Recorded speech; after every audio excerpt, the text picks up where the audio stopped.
week of the 1992 season, and at last we begin the Big Three Conference schedule. Good afternoon, everybody. I'm Tim Cox at Durfee High School in Fall River. Glad you could join us. The Boxers open up their Big Three schedule with Durfee today. New Bedford down the road to determine who will be the conference champion. Steve Valley, that's not really an issue for us at this point. The Boxers are still high from their victory over number 1 Xaverian last week. Obviously, the big concern today is a letdown. You know, the Armor Colombo let the team enjoy it Saturday night, Sunday, Monday through the fills. Tuesday, Armor Colombo said Xaverian who. This game is very important. Brockton can win every game of the season. If they lose once in the Big Three, they could lose their league and they wouldn't go to the playoffs. So will there be a lack of intensity? Will there be a letdown? No, no way. Durfee's still a struggling program, but they are improving. They're young, and they're eager to show something to the Brockton Boxers today. We'll have all the action with the starting lineups coming up right after this.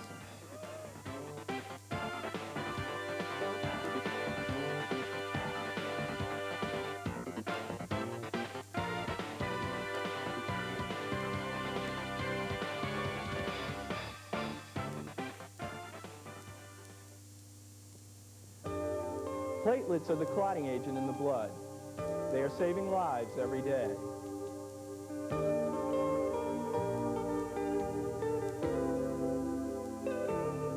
To find out more, call the Dana-Farber Cancer Institute and give the greatest gift of all.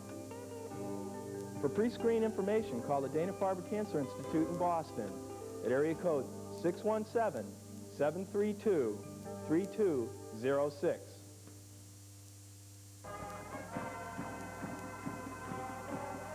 The Boxers on the field. We await the arrival of the Hilltoppers of Durfee High School.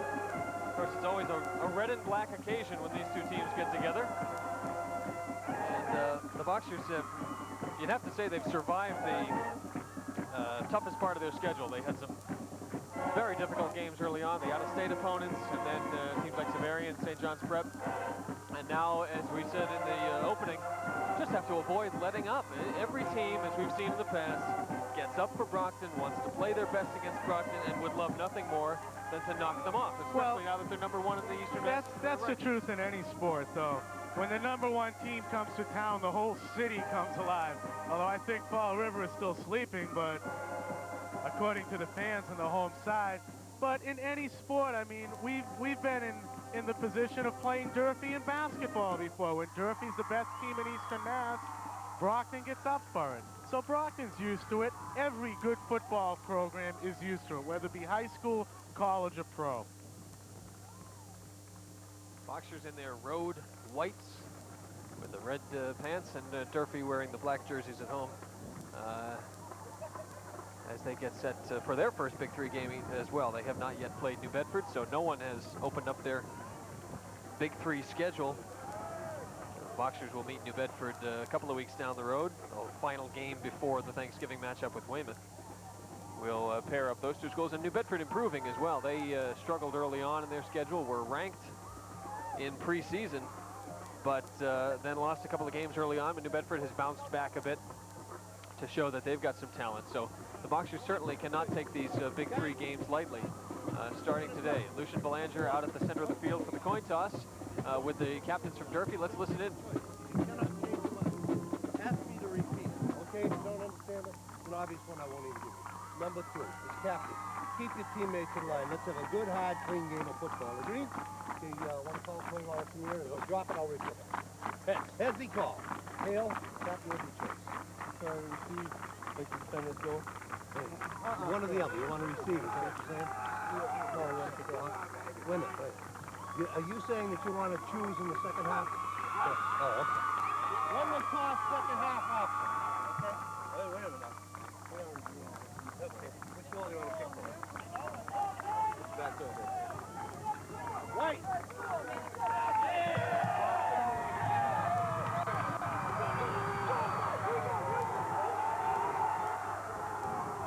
Well, once again, the opponent wins the toss and elects to defer, though there was some confusion among between the two Durfee captains as to exactly what they did want to do. This Rick Palumbo and John Phoenix, 45 and 65, handling the toss for Durfee. So the Boxers will receive and defend the goal to our left.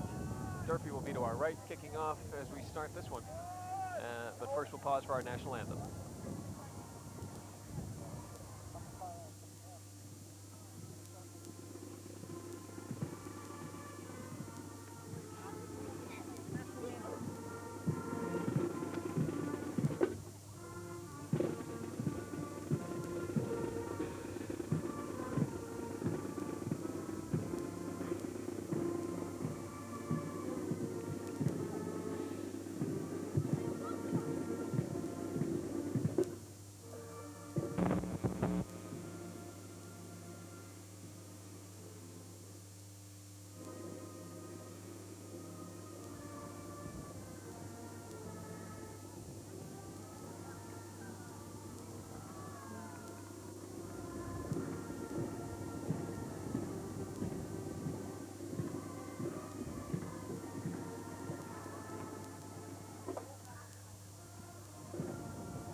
Yeah, we apologize for the audio quality, obviously, with the Durfee band facing the home side. And to make matters worse, a little wind, I think, maybe made it difficult for us to hear the Kentucky national anthem. windage. Plus, they're not as big as band as we're normally used to.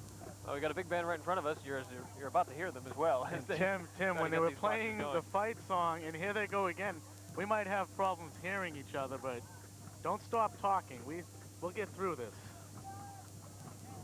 Well, an emotional weekend last weekend for the Boxers, obviously, coming off that big victory. Severian #1 in Eastern Mass all season long. The Boxers come in ranked 3rd, but only got to that point after climbing up time after time after time, starting the season much lower in the rankings, especially following their opening day loss. To add to the emotion of last weekend, Armin Colombo celebrating his 61st birthday. And as I learned later, I wasn't aware of it at the time, while Boston College was celebrating their emotional victory down at Penn State, Brockton alumnus and beloved former star here at Brockton, Jay McGillis, the late Jay McGillis, would have been his 22nd birthday. So both at Chestnut Hill and Brockton, people were acknowledging that event as well. Something also about today's game, if Brockton wins today, this will be Armin Colombo's 200th career victory at Brockton High School. Brockton High School, you remember. So this game means a little bit to the coach, too. It certainly does. You remember back in Plymouth, the second game of the season, when the Boxers won their first one, that became Armin Colombo's 250th career win, because that included the victories he had at Archbishop Williams High School. But now this will be 200. Should the Boxers defeat the Hilltoppers today, 200 victories for Armin Colombo for the red and black. A squib kick up the middle. Shaheen will just down it at the 25-yard line, maybe the 26. Don't take any chances.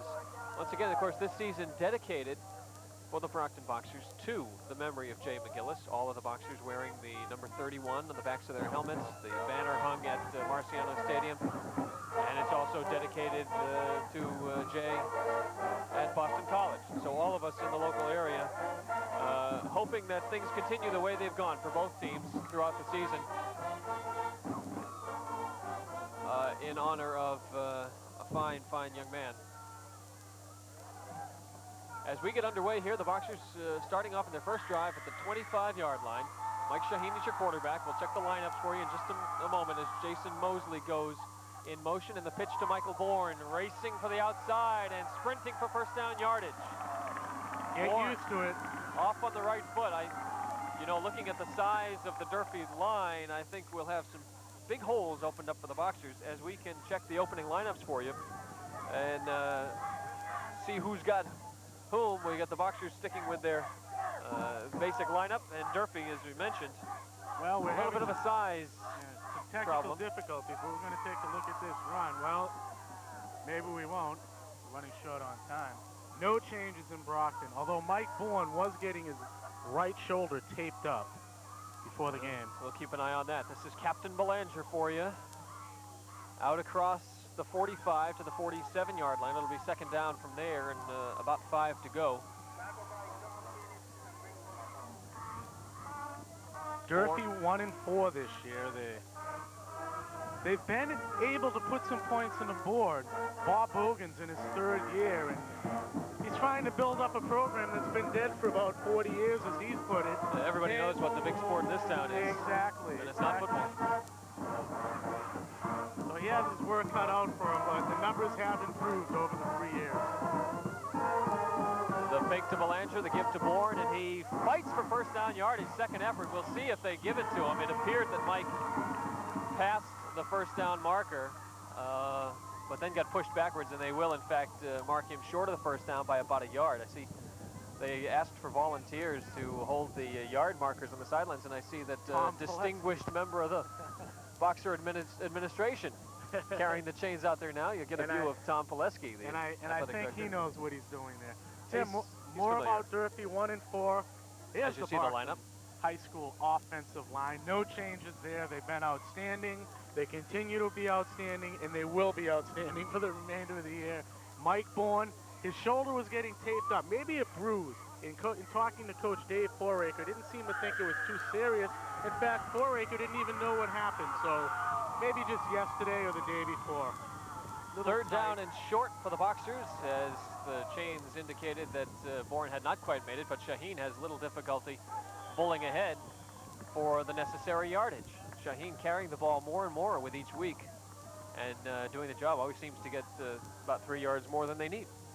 Durfee, 1 and 4, lost to Taunton on a last-second touchdown, lost to Marshfield, a last-second field goal. They lost to Dartmouth a couple weeks ago. As we take a look at their defensive line, not a heck of a lot of size, but they've been holding up for the most part. They still have those mental breakdowns, and if you make mental breakdowns against Brockton, you're going to pay for it. There's the secondary. It's a young team as well. A lot of underclassmen starting for the Hilltoppers. Bourne hits a wall and is stopped after a gain of 2 or 3. Give you an idea, you saw the starting defensive line: Silva, St. Roch, Moniz, Almeida, and Megna. 3 of those players break the 200 mark, but just barely. Almeida the biggest at 215. But the nose tackle, Mike Moniz, a solid 195, but just a sophomore and just 5'7". But the way the Boxer attack can spread out with the likes of Mike Bourne running to the outside, a question is not only of the size, but of the mobility and quickness. And we'll determine that as the game goes on. This give is to Mosley. First carry for Jason, and he gets 5. Out across the 35-yard line of Durfee. And you mentioned the size and the speed. Brockton tends to wear down opponents, and they have for so many years, and look for the same thing to happen this year. This game. Bob Bogan, not afraid to play Brockton, says his kids aren't afraid to play Brockton. It's a good measuring stick because all programs want to be like Brockton. Of course, not many are. He likes the Brockton players. They're a very well-disciplined team. They don't mouth off. And Bob Bogan, although he hasn't been very successful in his 3 years, he enjoys the competition. And he finds it weird that other coaches with big top programs are afraid to play Brockton. And I had to agree with him with that statement. Yeah, we've heard it before, but not very often. BC High is an example, but for the most part, schools are a little shy about playing the big teams as Belanger picks up the first down yardage. However, just to complete that thought, Steve, in the past, we've seen indications that avoiding the best doesn't help you in the long run. No. But you look at last season, a team like Waltham, that as the Suburban League dissolved, went off in a different direction from the Boxers, went undefeated last year, and without ever playing Brockton, ended up the unofficial Division I well, champions. Timothy, I've got news for you. If everything goes accordingly, Brockton will be facing Waltham on December 5th at Boston University. In the Division 1A playoff game. But that's a ways away, both teams with several games to go, as Belanger again fights for a hard 4 or 5 yards. Waltham, number 1, still has to play Walpole. Exactly. But I guess from what Armin Colombo tells me, the 2 top enrollments in Waltham has like 7 more students than a Severian or a St. John's, but Brockton couldn't play Severian or St. John's because they've already played them during the season. I'm just hoping that Brockton gets a chance to play Waltham. Of course, the playoff system is slightly more complicated than the electoral college that elects the president, but That's another story. Boxers on the march, 2nd down 6 at the 25 of Durfee. Bourne finds a little gap, and he's been tough to take down today. He's had the one big carry on the Boxers' first play from scrimmage. Hasn't had the big yardage since then, but he's fought hard for every yard he's gotten. And that taped up shoulder doesn't seem to be prohibiting Michael from engaging in any contact. He's not shying away from any of the hits. Now here's the hit you'll see up here. They really don't get a good piece of him, but that's Chibang. Chibang is number 18, cornerback. tough to bring down. Then they do. Pig pile on number 28. So for the 3rd time on this drive, the Boxers faced with 3rd down short. This is about 2 for the 1st down. And Mosley has no trouble getting there, all the way down to the 16-yard line, and another 1st down. The Boxers very methodical on this opening drive. They're going right behind their big men. On the right side, Warren and Ford, and when they go left, it's just Psychos, Reardon, Steve Peener in there also. They're using their size, they're using their strength early on in the game. It's a good indication they've been able to move the ball virtually at ease. Nice ball control offense. Last week, they did not have to throw the ball in the entire 2nd half, and so far on this drive, they've kept it on the ground too. This is the option, and Shaheen is all alone. That's a missed assignment as Shaheen goes 16 yards for the score. Mike Shaheen couldn't believe his eyes in front of him. That's a mixed-up assignment in the secondary, either the cornerback or the safety. They weren't even playing the option because there was no one out there. It's especially shocking to see that on the option play. The Boxers have covered the option so well on their opponents. It seems second nature to them, but here the Hilltoppers just did not pick up the play, and Shaheen had no one in there. No reason to even think about pitching the ball as he goes 16 yards and in. And for the extra point, it is Alan Bursey. The kick is up, and it is good.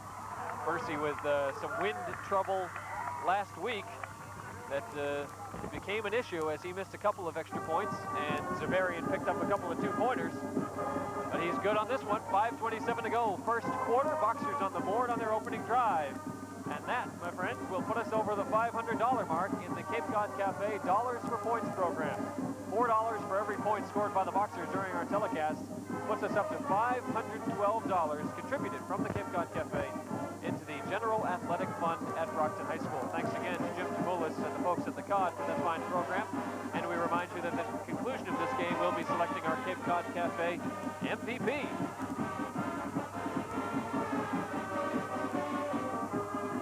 Very nice drive, 10 plays, 75 yards, 7 points, take almost 6 minutes off the clock. That's your perfect play.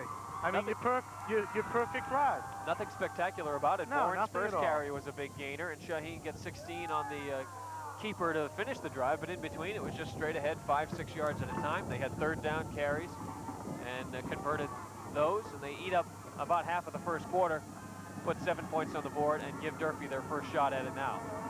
The wind is blowing across the field towards the visitors' side, so that would be from left to right as Bursey gets set to kick off here. That was Shaheen's 4th touchdown of the year. Of course, Mike Bourne leads Brockton with 7.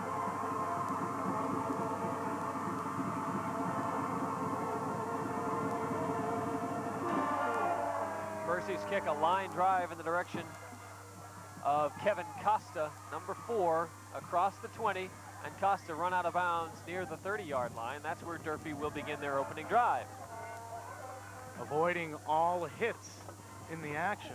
Well, stay healthy as long as you can, I suppose. We'll see the first of the Durfee offense, and let's take a look at who they've got as you take another look at the kickoff for Kevin Costa. Sort of a line drive kick. I don't know if we're going to have a chance to see this whole one because Durfee's coming up to the line. But no, Peter Sunnison is not at quarterback. Kevin Costa is. That was a question mark as Costa, the pitch, and eluding one tackle, Bernard, as Bellios and Picard Jacques put the hit after a short gain. Wow, that was a smack. They're not messing around today, folks. Peter Sunnison separated the shoulder 2 weeks ago, didn't play last week, but Coach Bob Bogan said he should be back this week. Now, Costa's the quarterback. That means we'll have to take another look and see who the other receiver is. They've got Dave Dorey, 22. Jin O is going to be the other receiver. A number of changes in the offensive lineup. This is Shane Jordan for first down yardage on his second carry. So Costa goes to quarterback. Sunnison out. Costa filled in a week ago for the injured Peter Sunnison, and the junior gives to Jordan as they pick up the first down. Here's your starting lineup. Players here. We're not going to see a lot of the same numbers. Costa will be playing quarterback. Jordan has number 5 on today. And so we also see 34, Bob Walsh, in that starting backfield. So he's in place of Brian Pacheco. So many changes. Now Pacheco's in there, 33. He's got a little bit of size there. That's Steve Pacheco. There's also Brian Pacheco who'll do some running for Fall River. So Bob Bogan, I talked to him on Tuesday. It seems he's switched his whole starting offense around. Not sure if there were injuries or just things he saw that he didn't like, or I think he's wanted trying to try to find something different. An angle. Pass formation now, 2 wide receivers to the near side, second down 8, and jumping on the left side of the line is Brian St. Rock.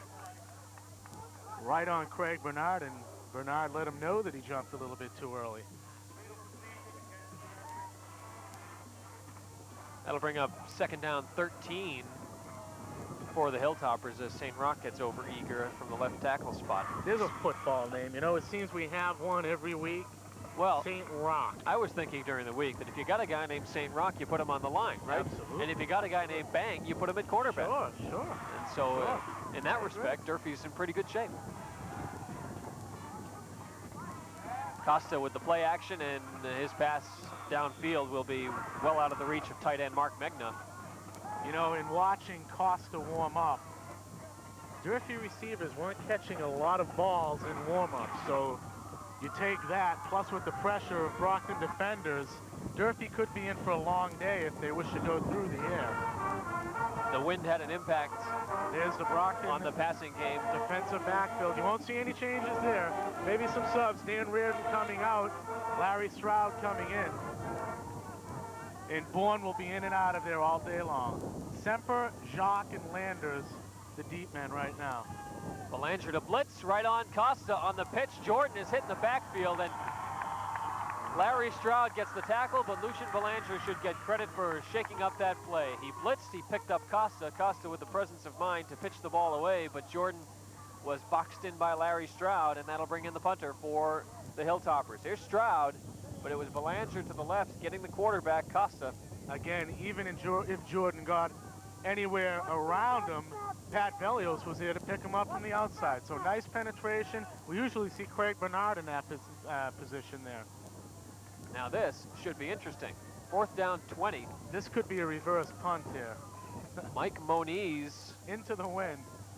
who's also the nose tackle, to do the punting, and with a very stiff wind blowing, well, Moniz gets off a pretty good kick.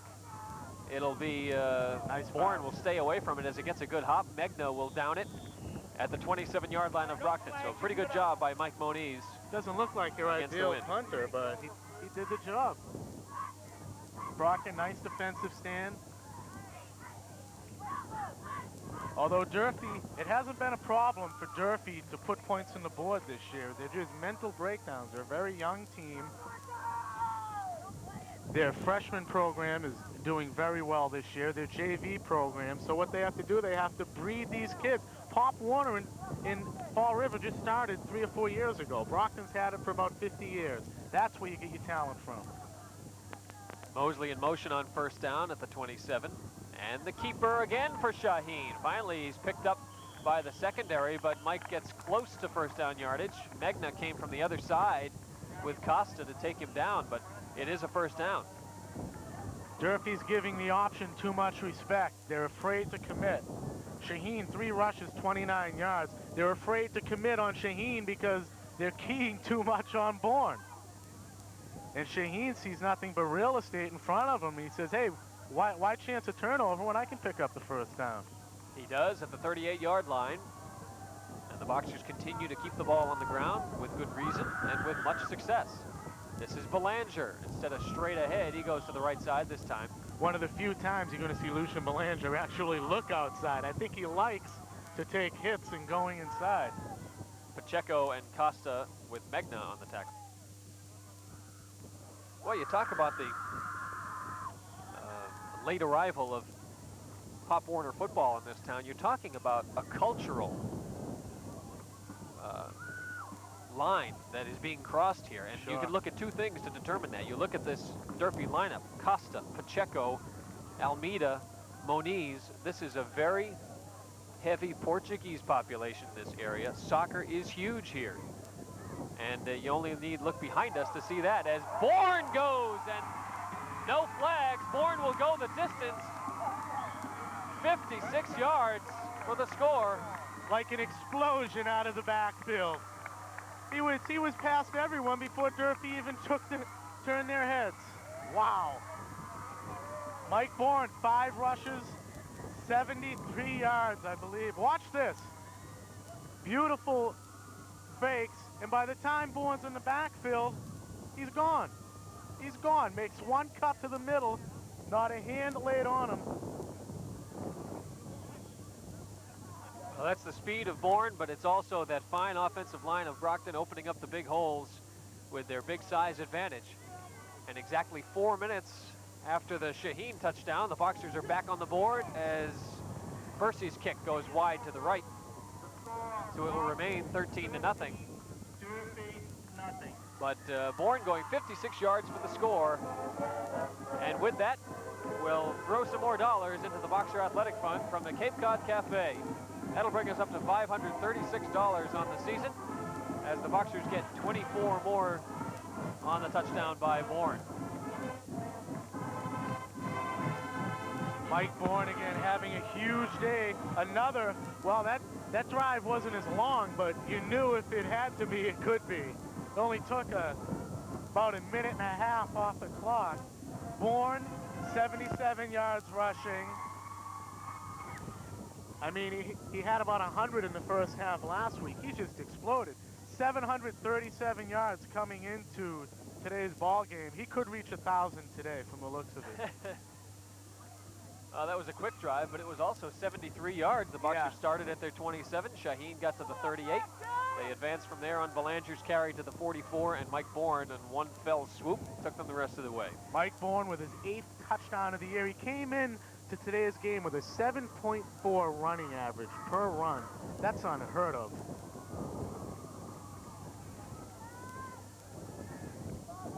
So Bursey has been busy already. He's kicked off once, kicked for 2 extra points, and now here he is for his second kickoff. Pretty sparse crowd on the Durfee side of the field. He's been very busy early on. This is more action than he's seen in a while. Still 1:27 to go in the first quarter, and long delay. You think they're waiting for them to jump off sides? I don't know. They're waiting for something. They get the whistle from the official finally, so it was apparently the officials who were creating the delay. And Bursey to kick off again for Jordan and Costa back deep. It'll be played on the hop again by Costa at his 10-yard line. Kevin Costa, and he's decked near the 25-yard line. He'll be a little fatigued by the end of the day, I imagine. Kevin Costa, your starting quarterback, starting in the defensive secondary, returning kicks. Kurt McGuire, Adam Porter in on him to play. A couple of JV players. They should see some time, though. And they're getting congratulations from their teammates as they come back. I'm looking down at the sidelines, and I see Jamal Mosley, who has the 31 on his helmet that everyone else has, but he also has 31 in tape. Large numerals on the back of the helmet. So an extra tribute to his former teammate as Jordan breaks free from the pack and is ridden out of bounds by Picard Jacques, but appears to have the first down. They've been able to move the ball against all their opponents, but Brockton isn't your everyday opponent. It's a mild afternoon in Fall River, but the wind picking up. It's Actually, putting a just chill in as the you air. said that, the sun just hit me in the face. Kind of chilly. Temperature in the mid-60s, but that late October Thanks, breeze. meteorologist Tim Cox. High pressure area coming through the area. As Steve Pacheco gets the carry and gets maybe a yard. Clock running down near the 1 minute mark. Tim Cox and Steve Valley, Boxers for 2 quick scores in the first on their first 2 drives. Shaheen and Bourne getting the points. And on 2nd and long, the Boxers changed their defense with Psychos, the lineman, going out, replaced by the extra defensive back, Kenny Legault, Kenny I Legault. believe. They bring in the nickel package. And Belanger, the lone linebacker. Pacheco. He's a load to take down. He certainly is. Again, this is Steve Pacheco. Or Pacheco, as the public address announcers saying it. And unless my information is wrong, it's possible that Steve and Brian Pacheco. They could be. No, Steve is the sophomore. Brian's a senior. So the youngster, one of several underclassmen getting time in the Durfee lineup. Did Bob Bogan say to you this week that when he has the choice, he'll put in the underclassmen? He gave me that lineup, and he said he's going to go with it. That'll do it for the first quarter, Tim. I'll run it down. The final play of the first quarter gets Durfee out near midfield on 3rd and short. We'll find out if they've made the first down when we come back. They won't have far to move the ball when we start the second quarter. 13-0, our first quarter score. We'll be back with second quarter action in just a moment.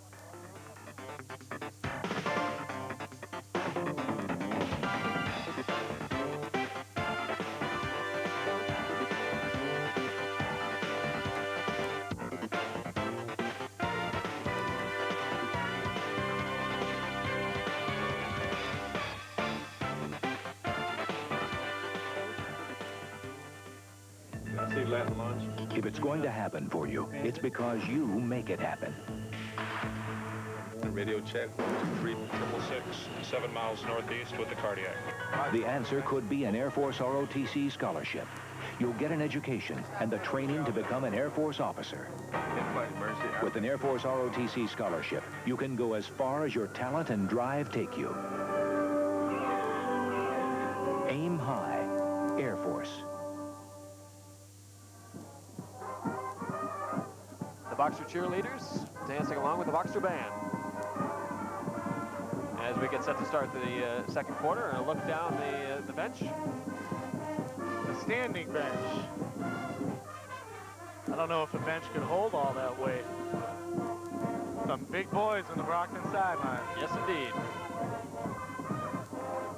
Well, the carry by Pacheco came up just short as they closed out the first quarter, so 4th down and less than a yard at just inside the Durfee 49-yard line.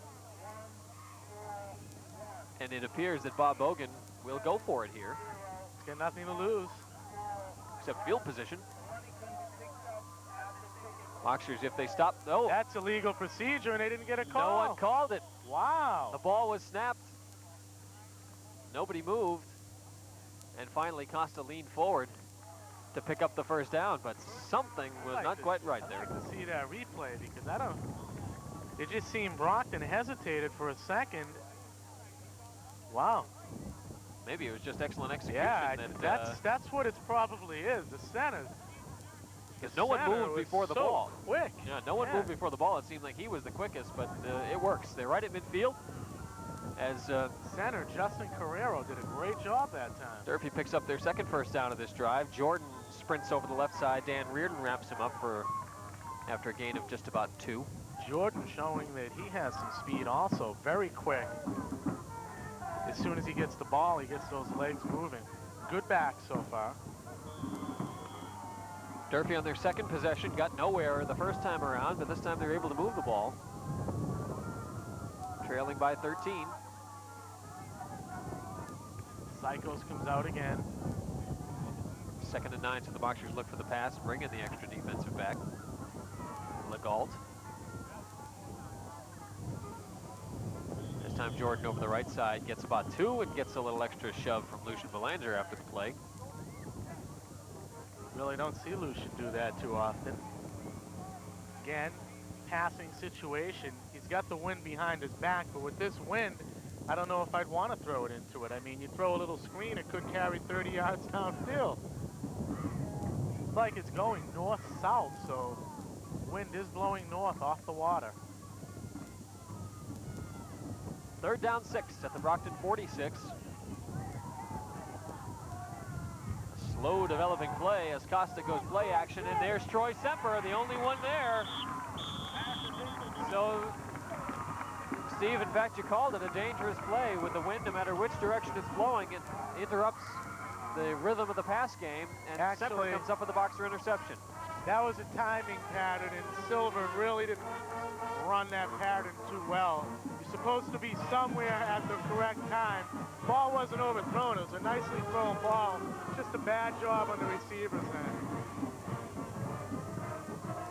Brockton had their nickelback defense in, and Semper again just playing not a difficult interception. The toughest part was staying inside. Nice job. So the first turnover of the afternoon. It's Troy Semper's 3rd interception of the year. Valios and Landers both with 4 lead Brockton. They've been piling them up as Belanger breaks free into the open. Costa gives chase, and Belanger gets away. Wow, Belanger outran a wide receiver. 77 yards, the longest carry of the season for Captain Lucian Belanger. Amazing. Look at the Jets on number 35. Reminds you that this gentleman started the season as an offensive guard. And here he is, just playing running Barry Sanders. Inside out, and watch him take off. It's just amazing that he had the Jets. Linebackers, converted linebackers, aren't supposed to outrun defensive backs. Costa's normally a wide receiver, so he's no slow boy. And watch him, he just outran him, took the correct angle. Costa maybe played the angle a little bit wrong, but Belanger had him no matter what. Wow. 77 yards for the score. One play after the Semper interception, and the Boxers go for 2 to make up for the point they missed, and they'll get it as Bourne goes into the corner. So with 8:58 to play in the first half, the Boxers open up a 21-0 lead and add dollars to that general athletic fund once again. They're starting to pile up here today. The Cape Cod Cafe contributes $32 more for a season total of $568 into the Brockton High School Athletic Fund. We may just break the $600 mark today. You know, in talking to Jimmy Jamoulis at the quad this week, he thought it could go over 1,000 this week. There's a boxer optimist for you. Lucian Belanger. Where's the oxygen mask for Lucian? I'll tell you. By far the best carry of the season for Belanger, who's been more than anything the first down specialist. Pick up two yards when you need them on 3rd or 4th down. He's done that with great regularity. And actually, Tim, he's averaging 4.9 yards a carry. That'll boost his average a little bit. It'll get him over the 5-yard mark. He's run the ball, well, 59 times going into today's game. 5 yards, so 64 plus, well, almost 400 yards on 64 carries. That's not bad. That's Lucian's 4th score of the year. And this is his 6th game in the backfield. The Boxers playing their 7th game, but Belanger, of course, was on that offensive line in the opener against Wagner. He only went into the backfield as Armand Colombo revamped things in week number 2. And once again, the busy Mr. J, Alan Bursey. I've done that 3 or 4 times this year. Call him Jay, but Alan Bursey, the kick, and a good return. Adam Porter with the big stop on the return. Just a sophomore. Brian Pacheco on the return, broke 1 tackle, and then Porter got a hold of him. Still a pretty good return as Durfee will take over at their 33-yard line, but the hole just gets deeper. 3 different Boxers scoring, all on the run, as the Boxers have yet to have to pass the ball. Haven't had to, put it that way.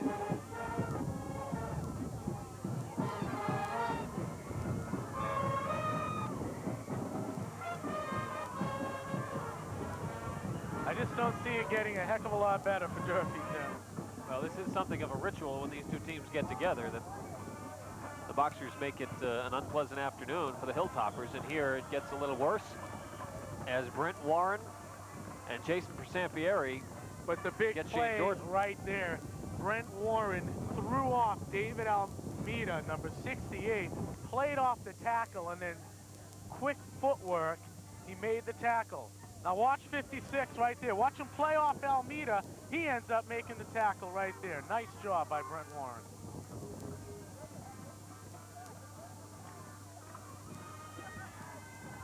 Clock running, 8:15 to play. First half, Boxers with 3 scores for a 21-0 lead.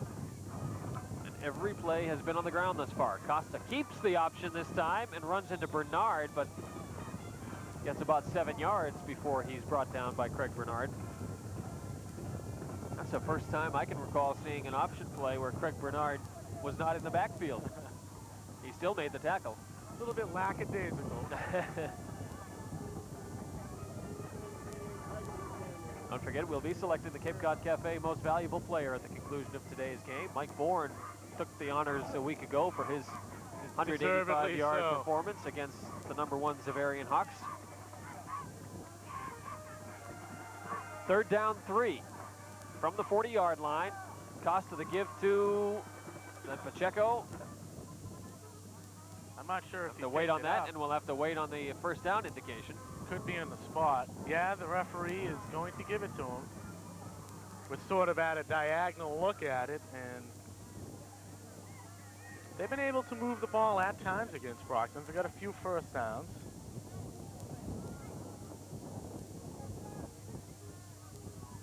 Pacheco.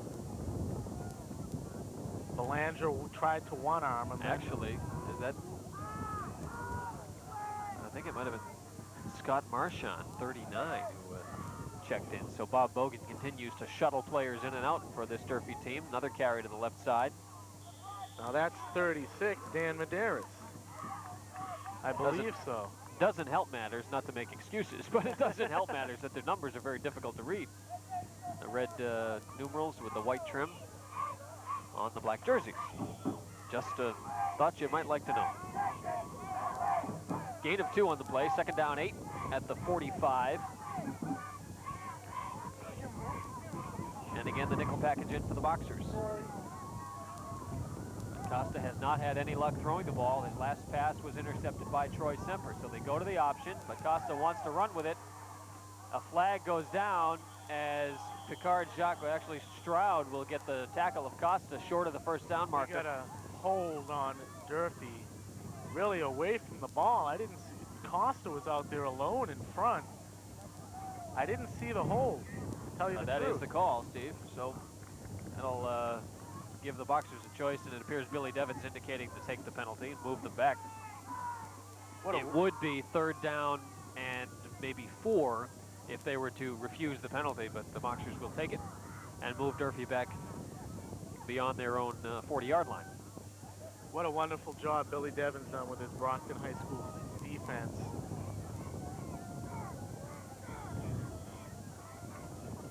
So it will be 2nd down once again from the 32-yard line. The 10-yard penalty from the point of the infraction will make it 2nd down 21. Yeah, we'll call it 22. And the receivers go up top this time. Dore and Jin O. Looked like there was some movement on the left side of that line, but well, on the left side of the defensive line, but you can move as long as you're not in the neutral zone while the ball's being snapped. It wasn't clear from where I sit whether anyone on the Durfee side had moved. Apparently not. Looked like Brent Warren was doing his imitation of Michael Jackson with the quick moonwalk there, in and out, but he got back in time. I didn't know big kids could have quick foot, you know, the little slide step. And those are the ones who end up in the NFL. The big guys with the quick feet. Yeah. It's a deadly combination and something you don't find very often. often. A lot of strength, too.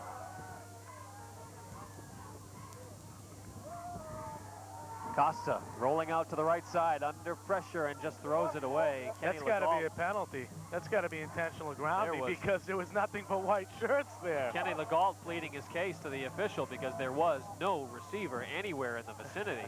If that wasn't a dump out, I don't know what is. Armin Colombo could have went up and grabbed that one. He had a better shot than any Durfee player, that's for certain. For Sampieri and Mosley. But the Boxers won't argue too No. vigorously because it brings up 4th down and long, the punting situation. Had it been an intentional grounding call, they would have lost the down anyway. But here it's 4th down and 20. Moniz on the kick, and Bourne with Velios back deep. This time Moniz doesn't get much on it, but gets another good bounce. It'll roll down to the 33-yard line of Brockton, where they'll take over with 4:43 to play in the first half, leading 21-0. In total control. You know, you talk about the big guys with the quick feet. I think of something I heard recently about Reggie White, perhaps the best defensive player in the NFL, who's 300 plus pounds, 300 and something, I can't recall exactly, 300 and something pounds, 10% body fat. And the guy could outrun you or I. Well, he might be able to outrun you, but not me. If he's chasing me, I'll outrun him. Like the joke about the bear, all he has to do is outrun one of us. They used to call me Muhammad Bali, because I was so fast. 4:43 to play, the Boxers 1st and 10 from their 33. Bourne doesn't get it, and Durfee will. Can he advance that? No, he can't. Now they'll mark him down. Durfee will get the ball, but he'll be marked down at the 26-yard line. You know, from the looks of that, it was a bad pitch. It was down in Mike Bourne's knees, and when you're running full speed and you have to slow down, then reach down and reach back, it's a tough play. Mistake-free football wins football games, and Armin Colombo on the sidelines not too happy. Now watch this pitch. I don't know if we're going to be able to see it, but it wasn't a great pitch. No, we really can't see it there. Well, at any rate, it got away from Bourne and took a good hop. What he needed was one of those outfielder's gloves and one of those. So Durfee takes over. First big break for them at the 26 of Brockton, their best field position by far, too, as Jordan picks up 2 across the 25-yard line.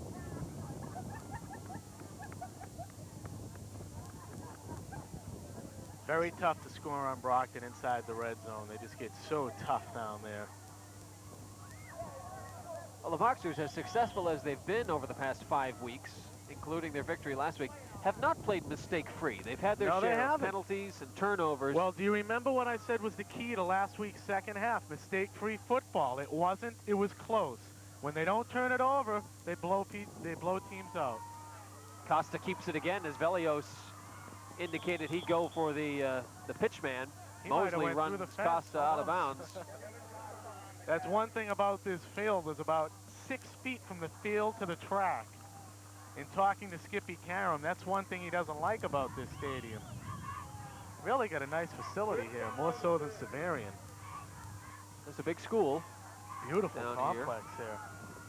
School was built in '78, so it's about 7 years newer than Brockton High School. That's one of the newer schools you'll find, too. There haven't been an awful lot of high schools built in Massachusetts in recent elementary years. schools. That's well, about it. Enrollment continues to decline in most places. That's a good, someone in our truck, Matt Malone, reminding us that Plymouth has built a couple of good schools. Yeah, but they're also feeling the brunt of it, too. MIAA wants Plymouth to create 2 different athletic programs. They're still in limbo. They're in court. Well, today, or just yesterday, the golf team was given clearance by the Superior Court judge in Brockton to participate in the postseason tournament. The MIAA had tried to ban all Plymouth teams from all postseason play. The controversy began a few years ago when Plymouth Carver High School became too small for the enrollment, and they went from 1 school to 3. A Carver High School was built. Plymouth North is what became of the old Plymouth Carver, and Plymouth South was built. Costa on the keeper, 2nd down 8. And he loses the ball. Velios has it. So just like that, with Durfee knocking on the door, a break for the Boxers as Costa loses the handle on what was a pretty good gain. That was a nice option play. Durfee taking advantage of Brockton's defense. They've been able to move the ball, but remember what I said, Bob Bogan said they're having these mental breakdowns. See who got a hand in there to strip it. Right there. Belanger or Mosley? I saw a 3 on the shirt. Velios did come up with it. So the Boxers pinned back in their own, at their own 4-yard line, it appears, maybe the 3. But they've been able to move the ball as they wish for the most part of this first half. Bourne sees the hole close up in a hurry. That would have been close to first down yardage for Costa had he held on to the ball, and it would have given them a first down and goal. Would have been close to a touchdown. He may have gotten a lot of green acres in front of him. I mean, no one was on him. Brockton giving Costa a little bit too much respect with the option play. Bourne gets about 2, so it'll be 2nd and 8 from the 6-yard line. Back to Plymouth momentarily. The 2 schools were open, but as Steve mentioned, they use one consolidated athletic program, and what the MIAA has been saying is you have 2 schools, you have to have 2 programs. Bourne, nice tackle. Excellent tackle. Still haven't seen a number though, but it was a great tackle. Bourne appeared to be breaking free, but it was 45 Rick Palumbo. Very nice tackle. From the strong safety position, kept Bourne from getting the first down. Mike Bourne, 7 rushes, 85 yards. Not as good as last week, but you can't expect to have over 100 yards. Although he's only 15 yards away. He's There's still about minute 45 left, so we could have over 100. 1:43 and the clock running in the first half, and a mix-up. Shaheen is left to his own devices. Look at the black shirts pile on Shaheen, huh? He may have picked up the first down anyway, as there was it is a first down. There's a hole on the defense on that side, but everybody else went to the right, leaving Mike completely exposed. Look for the pass play here. Armin Colombo sending in Landers, Semper, and Velios, so definite pass situation. Pina and Bernard come out. The 2 tight ends depart. The wide receivers come in. Clock now down to 1:20.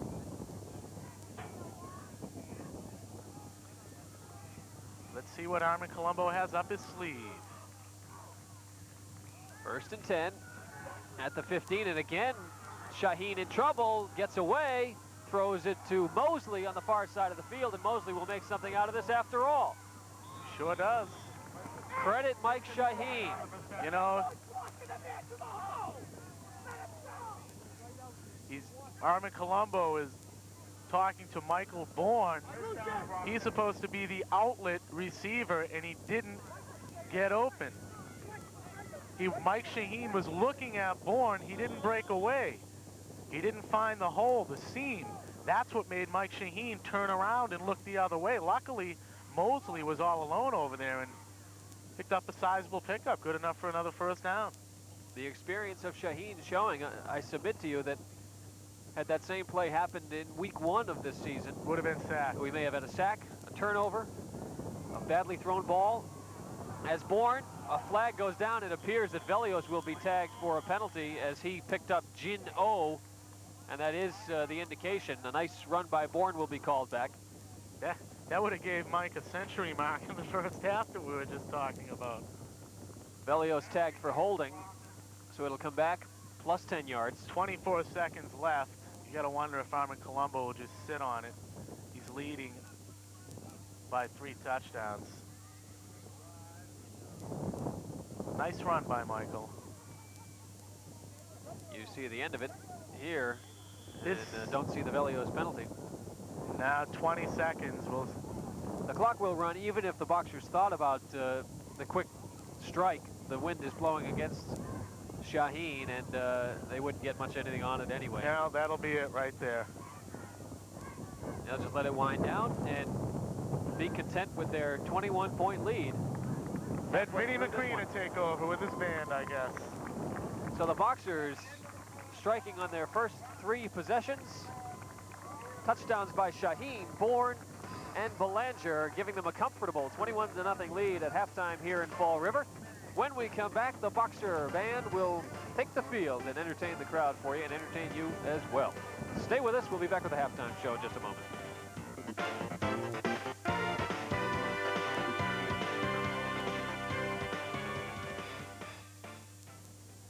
The tragedy of child abuse takes many forms, from verbal assaults to hurtful blows. But it is preventable, and we all have a role to play. If you know of a parent having difficulty, reach out, sit down and talk. And if you're having difficulty, get help for yourself. Talk to a friend. Sign up for a parenting class. Take time out. Don't take it out on your child. Contact the National Committee for Prevention of Child Abuse. Vincent Macrina and the Brockton High School Marching Band, color guard, majorettes, and halftime dancers for your halftime pleasure. 21-0 is our score from Fall River. Enjoy the show.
Back at Durfee High School for second half action. Hope you enjoyed the halftime show. Another great performance by the Boxer Band.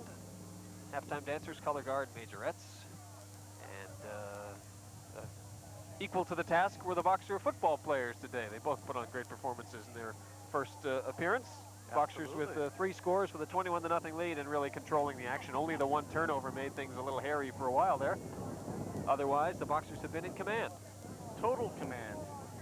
And when the numbers are up, as we take a look at Mike Shaheen, who's done a great job handling Brockton offense. We'll take a look at the numbers as soon as they're ready, and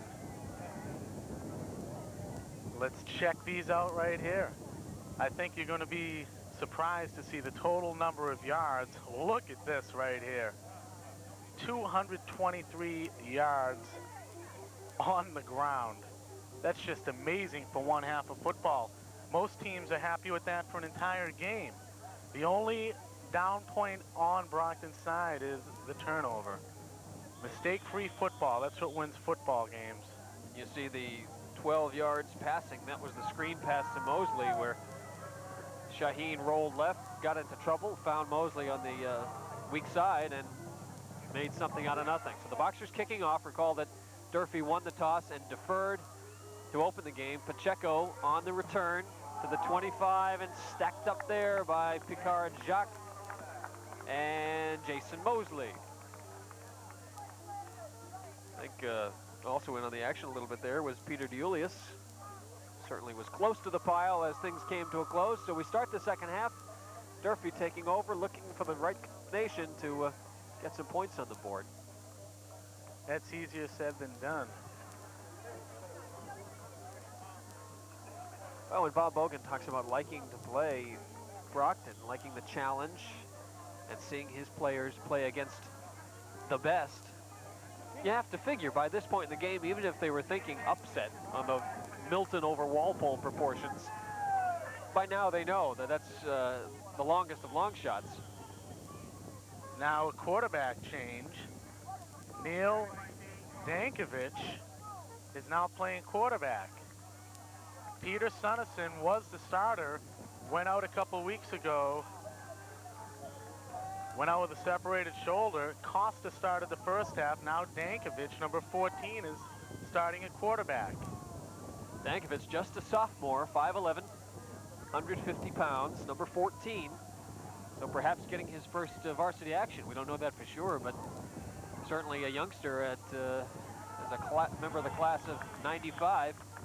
Dan Reardon picks up Shane Jordan, puts him down again after a gain of about 1. It'll bring up 3rd and long. And credit Pat Velios with that play too, because he closed up that hole extremely fast. So Dankovich may be put to the test very quickly now. In passing situation, 3rd down and 8 at the 27 of Durfee. And of course the Boxers go to their pass defense on 3rd and long. Again, Dankovich, I don't know if I'd want to be in there for my first varsity game against the Boxer D. A little bit intimidating. When Durfee was unable to pick up any yards passing in the first half. And the best hit of the day so far was Dankovich on Shi Bang. Something happened there that wasn't supposed to. Bang banged into Dankovich as the play was broken on the reverse. And Dankovich doesn't have to throw the ball, but they will have to punt. Watch this right here. Watch number 18 come around, sort of a collision right there. That's not supposed to happen. It's not the way they draw it in the diagrams on the chalkboard. So Mike Moniz with that stiff wind continuing. Up too, Tim. He'll kick from around his own 12-yard line or so. Good snap. And the kick is another good. He's fared better against the wind than he has with it. This one will take a bad Durfee bounce, and the Boxers will take over near the 30-yard line of Durfee. 3 or 4 Durfee players ran right past the ball. And luckily for Brockton, it took a weird bounce and great field position.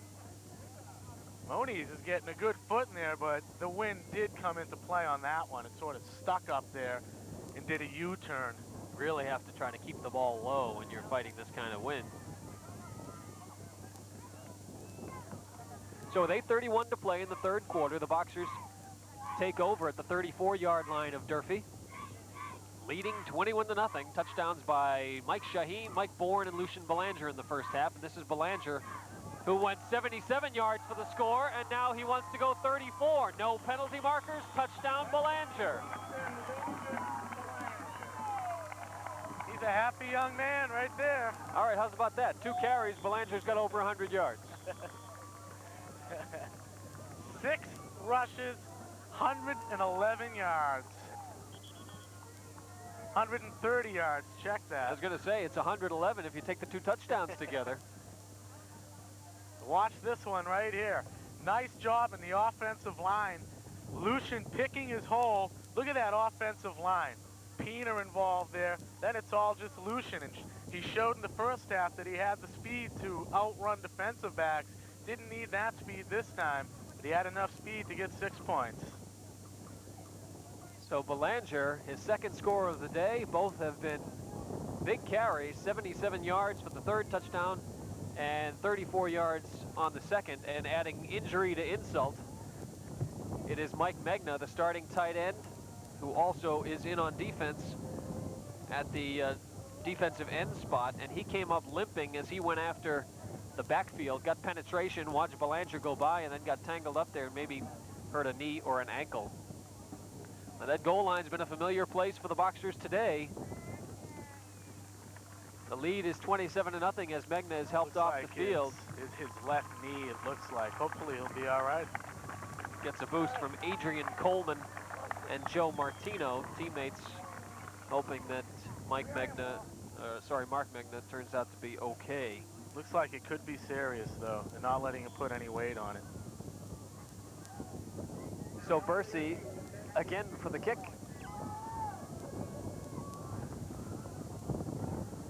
And fighting the stiff wind himself, Bursey puts it through. 28-0 is our score. The Boxers need just 1 play after the punt to hit pay dirt. And with that score, the Boxers get close to the $600 mark. The Cape Cod Cafe Dollars for Points program, adding $4 more for every one of those 7 points, 28 in all, and our season total now at $596 from the Cape Cod Cafe.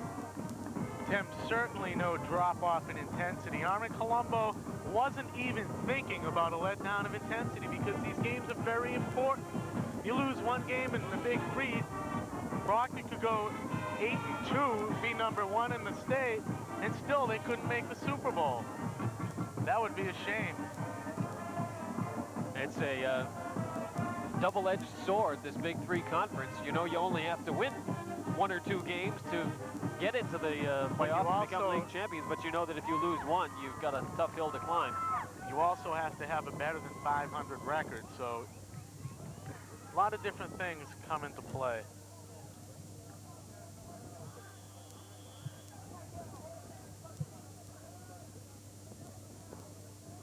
Brockton methodical on their opening drive. Short punches culminated by a 16-yard score by Shaheen. Nice kick. And it's been the big play ever since then. Pacheco at his own 10, falls down at the 16. Oh, they're calling it a late hit on Deulius and Adam Porter. On the carry and a flag on the play.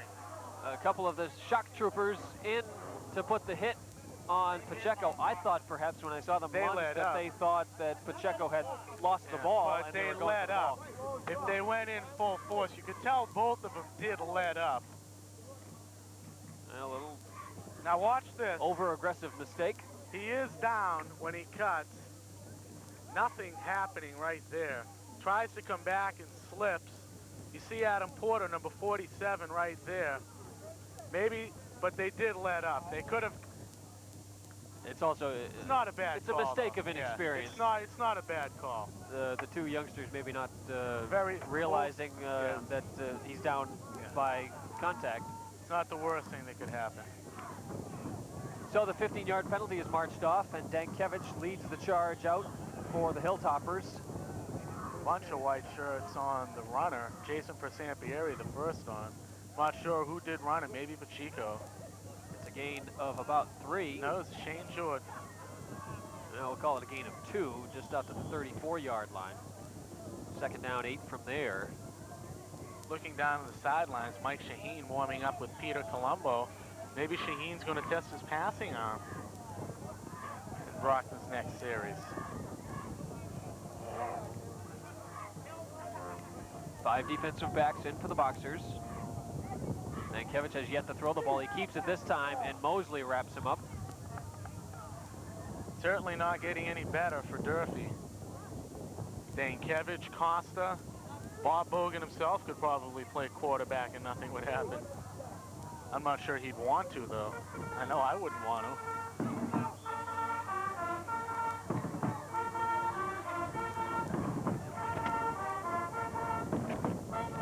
Now it appears the Boxers will go with 6 defensive backs. It's the dime package. Some change.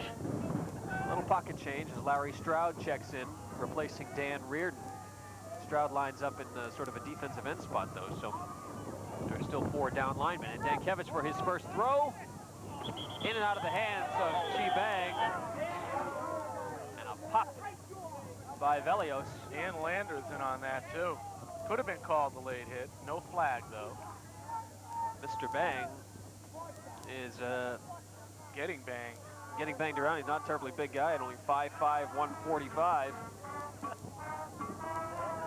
So it's 3 and out for the Hilltoppers. They got the benefit of the 15-yard penalty after the kickoff, but can't do much with it after that. They'll kick it away from their 36 on 4th and 6th.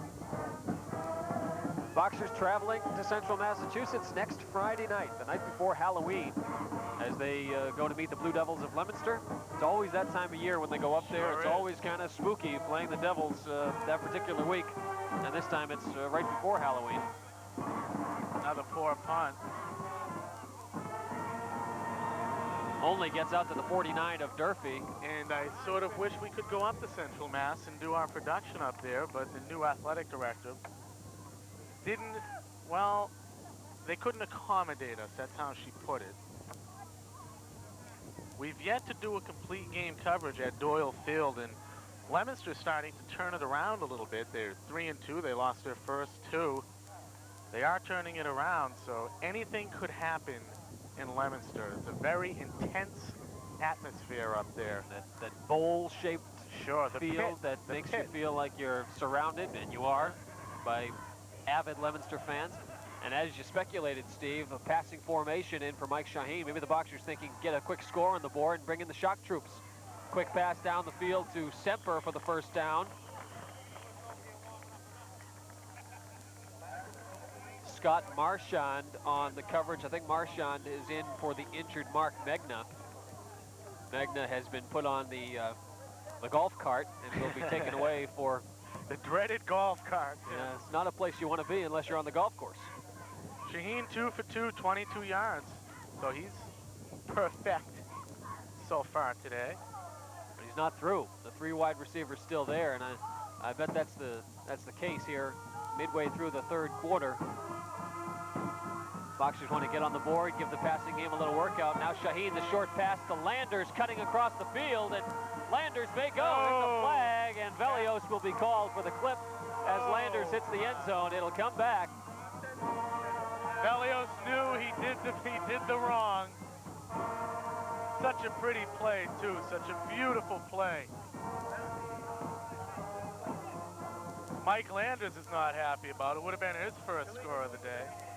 It'll still make for a nice play, as the penalty will be marked off from the point of the infraction, which was well downfield at the 21-yard line. Look at Mike Shaheen just dump it off to Landers, and Mike does a very nice job. Now watch 26 here. Is it a full-fledged clip? Well, there's yes, you see the end was. of it. Velios hitting from behind. But it will go at the point of the infraction, the 21. So it'll be first down and 3 to go instead of a touchdown. It's an illegal use of the hands penalty, and that'll push the Boxers to the 31 of Durfee, but it's still a first down. Shaheen scramble, and Landers good heads up to come back to the ball when Shaheen got in trouble. So Mike Shaheen still perfect on the day, 3 for 3. Gets rid of it to Mosley, and he'll be marked down. Again, the knee down doesn't give Jason a chance to run on that one, as Shaheen again shows good poise. That would have been a sack in the NFL, the grasp rule, but absolutely not here. Good presence of mind. He's looking downfield, but he always knows you have your outlet receiver, the running back, just hanging off in the wings to dump it out to, and Jason Mosley was up to the task that time. Wide receivers at the top of the screen, 5:35 in the third quarter to play. Over the middle, dangerous pass, and caught by Velios. Brockton's immaculate reception right there. Wow. Hail Mary. Does that bring memories back of Franco Harris? Oh. That's why you practice the tip drill. I guess Get used to those deflected passes. 3 Durfee players got a piece of that ball. Watch this. Watch Shaheen. Though he feels the pressure, he moves up in the pocket like an experienced quarterback does. Watch him move up a little. Not a well-thrown ball at all. Threw it into traffic. Semper really had no chance. Now watch the tip here. 1, 2. That was already the second tip. It had been tipped before Velios touched it the first time. Now to the far corner, back to live action. Landers, touchdown. That's what Armin Colombo wanted to do, score quick. I'm sure you'll see the shock troops out for the next possession. I think it accomplishes 2 goals, get some extra points on the board, give the passing game a little workout so they don't get too rusty, and now get the big enough score so that you can send in the shock troops with a comfortable lead. It's 34-0 as Bursey comes on for the kick. Shaheen's first touchdown pass of the day goes to Mike Landers for 13 yards. Jake Kovas ready to come in. There's your backup quarterback. You should see him in Brockton's next offensive series. A little bit of a high snap. Shaheen gets it down. Bursey gets it up, but to the left. That was a knuckleball. And the wind continues to haunt Alan Bursey on the extra point attempts. But the Boxers get pay dirt. The touchdown pass from Shaheen to Landers makes it a 34-0 Brockton lead. And with that score, the Cape Cod Cafe dollars for points program gets over the $600 mark to $620 on the season, going from the Cape Cod Cafe to the Brockton High School Athletic Fund. Shaheen with 1 score and a touchdown pass. Belanger with 2 touchdowns. Bourne with a touchdown. Troy Semper with a first half interception. All outstanding performances today as the Boxers march over their Big 3 rivals. Don't forget, Tim, we're also going to pick our Cape Cod Cafe Most Valuable Player of the game. Several good candidates as the Boxers have played virtually mistake-free football. They had the fumble in the first half, deep in their own territory. There's an up-close and tight view of Mike Bourne. Didn't need him so far in the second half. And if that injured shoulder has been bothering him at all, this has worked out well in that respect too, that he's been able Mike to Shaheen. take a break. Had a very fine game so far.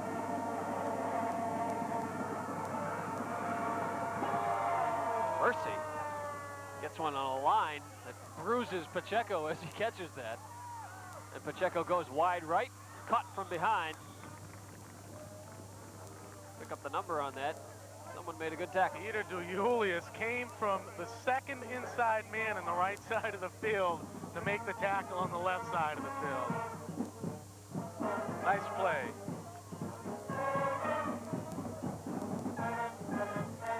Armin Colombo looking for victory number 200 in his career at Brockton High School, and just a matter of about 15 minutes away on the scoreboard clock from getting that big milestone victory.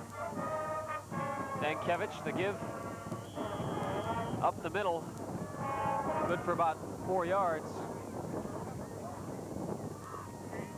with Jordan on the carry.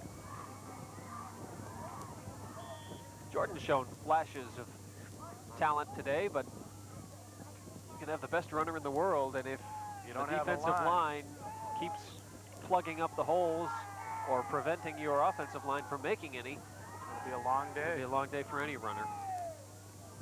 Brockton proved that in their first game of the year.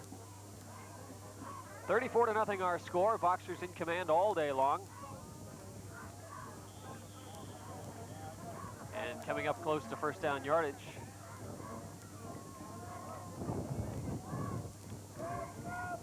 Is Jordan once again.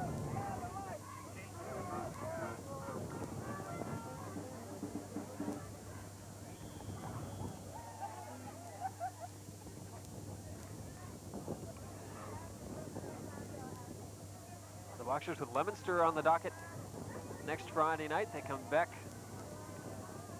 for this is the last 2 time more we're games. going to be with the coverage for a few weeks. Nothing. Not much there.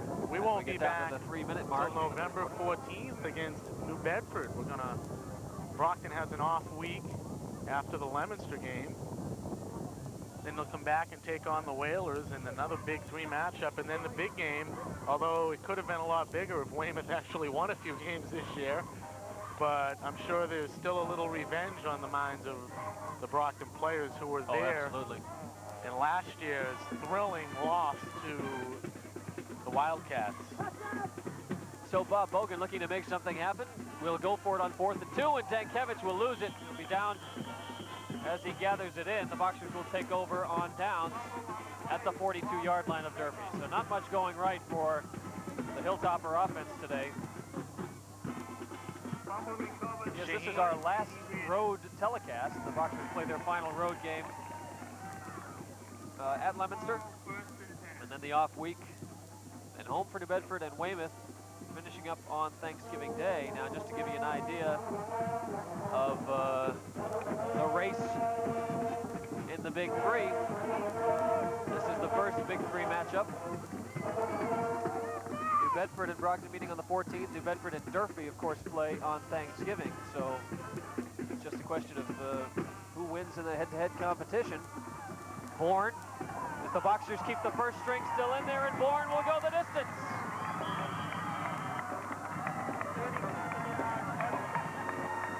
42 yards for Mike Bourne, his second touchdown, and for the 3rd time today, the Boxers strike on the first down play. That should be it for the first string. Wow, I should say so. Mike Bourne, 9 rushes, 112 yards. Nothing fancy here. Bourne just using his speed along with fantastic blocking. Shaheen, great pitch. Now watch Mike Bourne come right at you and right by you very quickly. Brockton will go for the point after. Nice run. And many of the shock troop members meeting on the sidelines. Assistant coach Dave Foraker filling them in on their responsibilities. And again, Bercy is wide left. Shaheen came up indicating it was good, but it's the guy with the white hat that counts. And he says no. So the third missed extra point of the afternoon. Again, the only real blemish on the Boxer performance today, as they open up a 40-0 lead, and again, open up that vault. Cape Cod Cafe will throw $24 more into the Brockton High School Athletic Fund. $4 for every point, giving us a season total of $644. Thanks again to the Cape Cod Cafe, and don't forget, we'll pick our Cape Cod Cafe MVP at the end of the game. Here's Michael. I don't think he'll be seeing any more action today. No, he just slapped the hand of Jake Kovas as if to say, all right, tag team, you're in.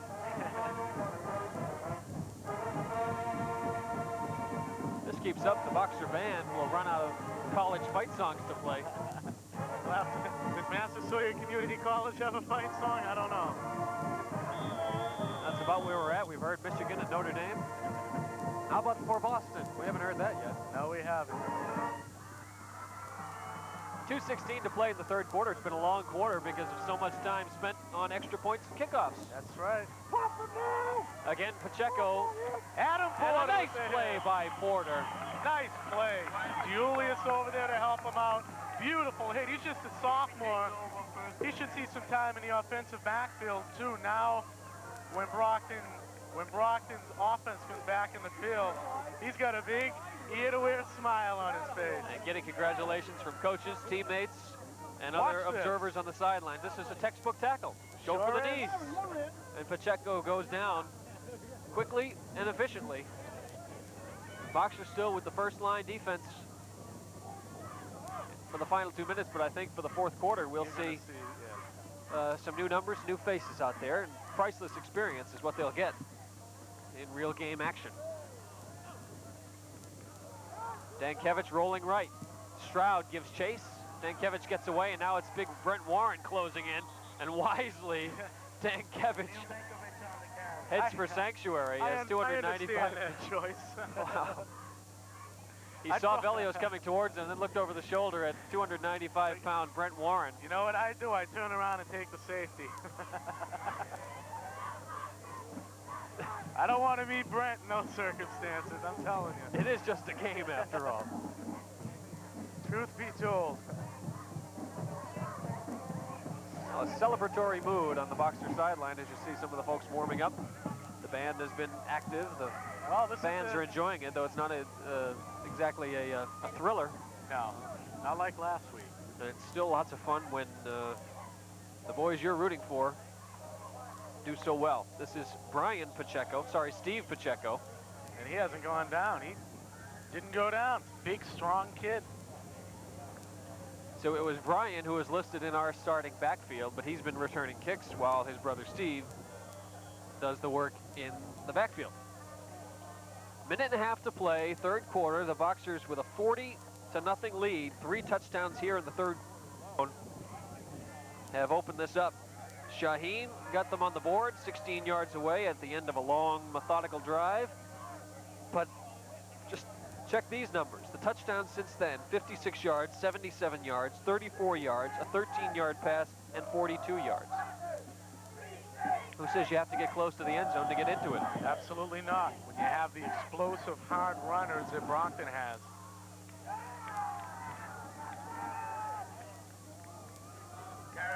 Fourth down and short. Less than a minute in the third quarter, a very long first quarter. Actually, the first half took just under an hour to play because it was all runs.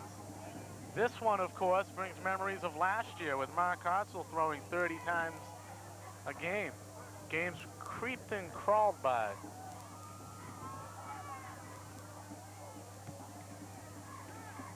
Mike Moniz on to do the punting. Again with that win, but this one's a good kick.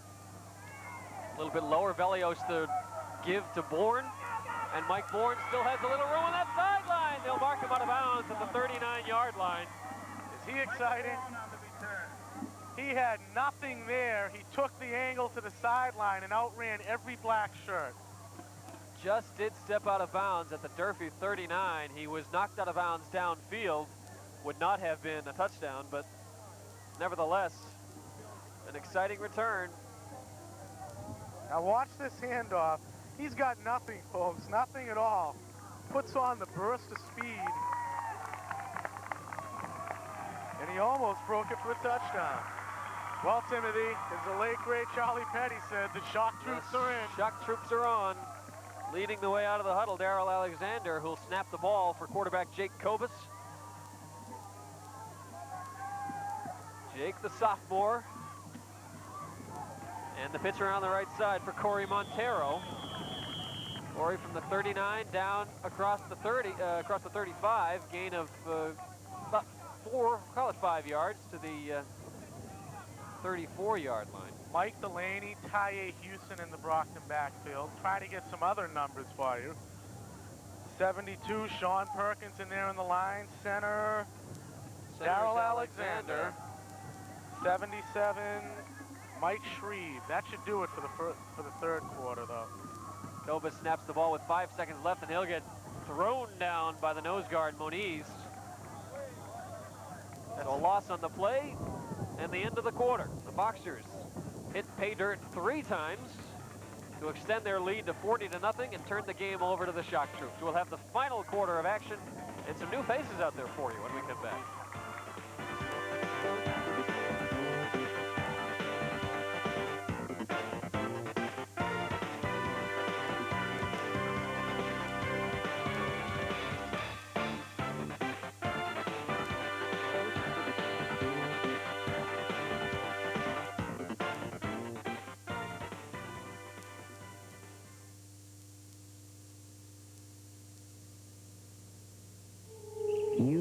extra power.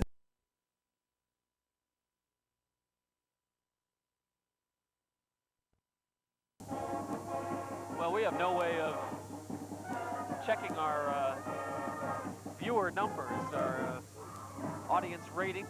We don't have a Nielsen rating system that we can use, but I speculate, and just for what it's worth, I wonder if our viewership actually goes up in situations like this. It's been I'm sure it does. non-dramatic game, but here's an opportunity for some friends and family of the shock troopers who don't get many opportunities to get those jerseys dirty.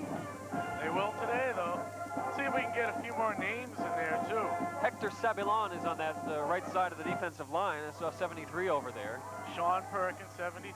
Charles Timmons is your tight end, 87, as Cobus looking to throw for Alan Bursey, and it's intercepted by Shane Jordan back at the 21-yard line of Durfee. So Cobus getting a baptism by fire. Well, they say you're not really into the game till you get your first hit. Maybe a quarterback's not really in until he gets his first interception. We'll look at it that way for him. Somebody caught the ball anyway. Didn't go incomplete. Wasn't. Get a little of the butterflies out of the stomach, and Jake will come back firing next time around. So with 10:51 to play, it's 40-0. The Boxers in control, and Durfee starting after the second Brockton turnover at their 21-yard line.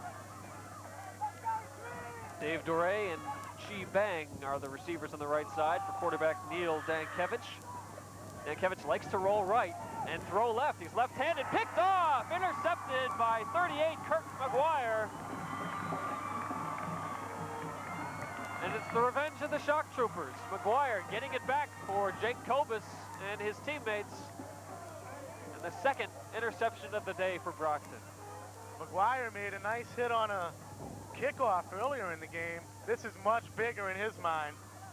He'll be taping this game just for this play. Did not realize that Dankevich was a left-hander. He's been rolling right consistently, and now look how difficult it is to stop, turn, avoid the tackle, and throw that ball. We've seen it so many times this season. It's tough for any quarterback, professional, college, or high school, to throw cross body like that. Most of the times, that's what happens. Durfee calls the first time out of the game because they were one short. 53, Jim Ilumba hustled into the lineup but was not in place in time, so the Hilltoppers took a timeout to get themselves set. Steve Pina with the bandana style underneath his helmet. I used to wear a bandana in my helmet when I got my head shaved for the hockey team because the helmet got too big, and you know you had to fill the space with something. Yeah, that's what happened. You can't have it wobble around like one of those things in the back of your car.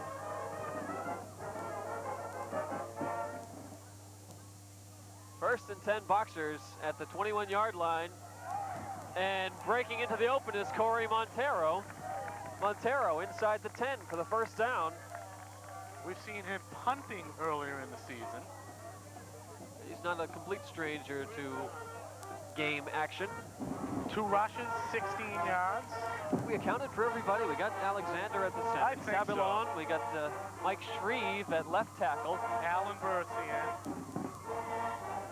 Robert Dubois is your left guard as Tye Houston carries to the 3-yard line. Charlie Timmons, number 87 at tight end on the right side. With Alan Bursey playing on the left side. Of course, Bursey was a starting receiver for all of one game in the Wagner game to open up, and has since been handling the kicking duties. Just a sophomore, so he's going to fill out too, like his brother Jay. Jay body chiseled out of granite. And the pitch to Montero follows his backs into the end zone. Montero showing both the home and visiting fans a little something here as he cashes in. He's only a sophomore also, so we look to him for next year. Corey Montero finishes a short but effective Brockton drive. They went 21 yards after the interception by Kurt McGuire, and the shock troopers get their first points of the year. Nice effort. 4 yards on the carry for Montero, and Shaheen makes a quick appearance back in to hold for Alan Bursey. Ooh, nice job of getting that hold down. And this one's good. Bursey kicking for the first time in a while from the other end of the field. Converts, and it's 47-0 following the touchdown by Montero. Let's open the vault again. The Cape Cod Cafe throws $28 more into the Brockton High School General Athletic Fund for a season total of $648.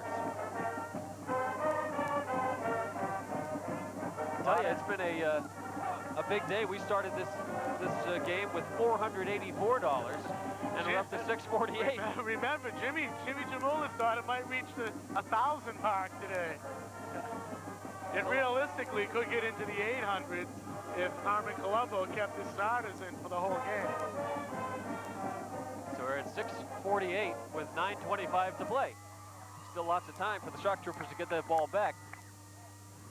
Corey Montero, I'm watching him on the sidelines. Another ear-to-ear smile on a boxer, a second-string boxer player.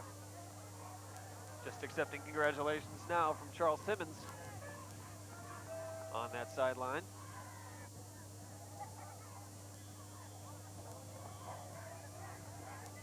And then Bursey again to do the kicking.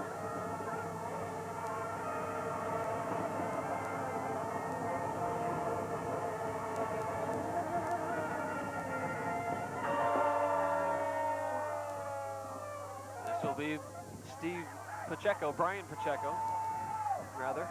And a nice job, 82. That's Mike Delaney on the stop.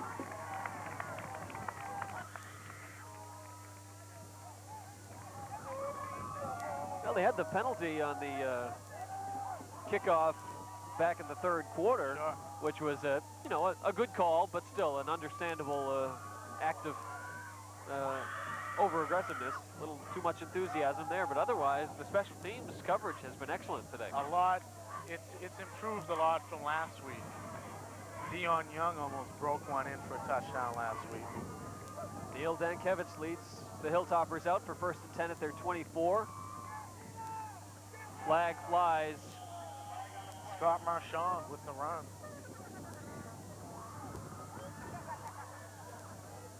And we'll await the referee signal. It's a holding call against Durfee, so this will come back. Well, the last day of daylight savings time, as the sun slowly makes its way. There's a trio down. right there, huh? Belanger, Shaheen, and Mosley. The brain trust. Think they've become good friends this season? Spent a lot of time in close proximity in that backfield. Sure have. Belanger with 2 scores today. Shaheen with a touchdown and a touchdown pass. Mosley carried the ball effectively, quietly doing his job as always.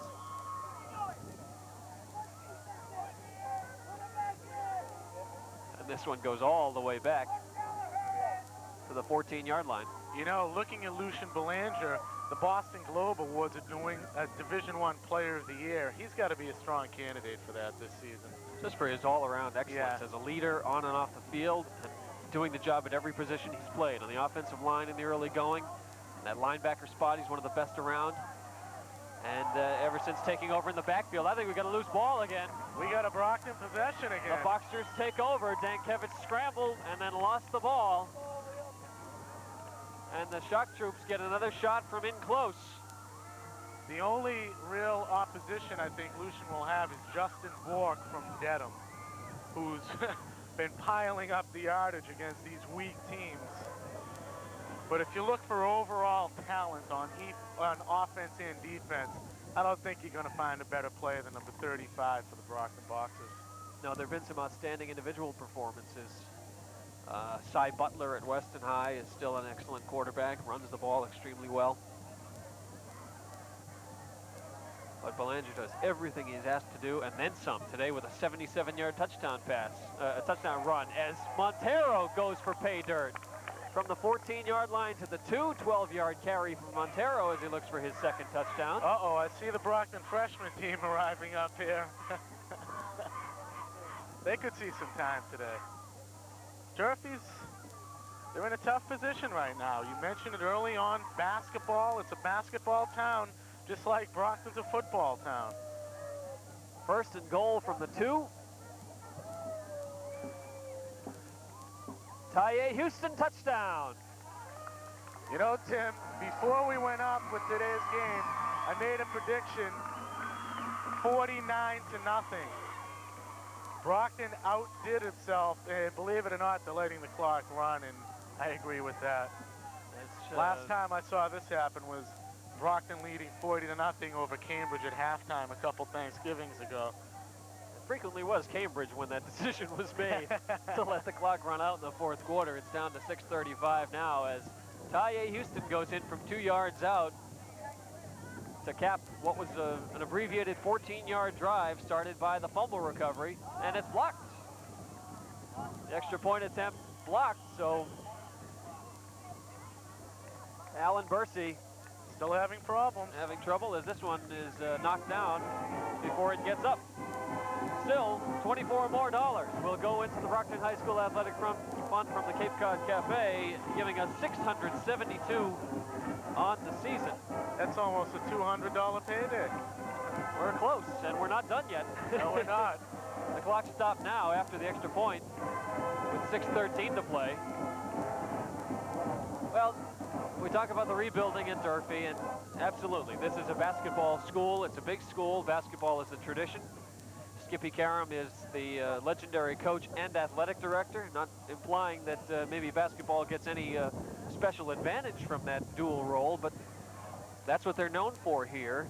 And we were making the point in the first half, this town is an immigrant community, lots of Portuguese folks here, and they bring a soccer tradition with them. When we arrived here today, all around us, there were soccer games going on. Kids as young as 4 or 5 years old. At one point, I think there were 6 games being played right around us here. Timothy. There were more than that. And that's what the youngsters do here. The boys and girls can both play, whereas girls don't always get the opportunity or the desire to play football. Occasionally you read about a player here or there. But soccer is the norm here, where in most towns, it's the other way around. Jordan picks it up inside his 5, breaks a tackle, and gets out to the 23-yard line. So we're in many, I know when I grew up, growing up in Whitman, the youth soccer program did not begin until I was in junior high school. Well, Tim, you had no talent for that anyhow. I mean, so it wasn't even a question of you participating. It took a while to build up that kind of program, where football had been around forever. Here it's quite the opposite. And they used to say that you had two left feet. At last count, yeah. It would have been a great field goal kicker, though. Soccer style, of course. That was a high pitch. Shane Jordan turning the corner in front of his teammates on the Durfee bench, and the bench actually goes down. Everything's going down on Durfee's side. It's been all downhill for them. 53-0. You know, you mentioned a 49-0 score. I would not have predicted that. I knew Durfee was not a strong opponent for the Boxers, but this also isn't the high-powered Boxer attack that we've seen in recent years. They can score quickly and they can score often. They run and run and run, and sooner or later it's got to give. And it gave very early. It gave sooner today, right.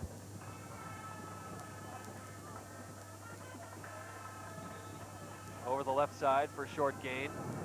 And I'm beginning to think that when the clock ran after the touchdown, it was just a mistake, because it has gone back to normal operation. Running now after the running play.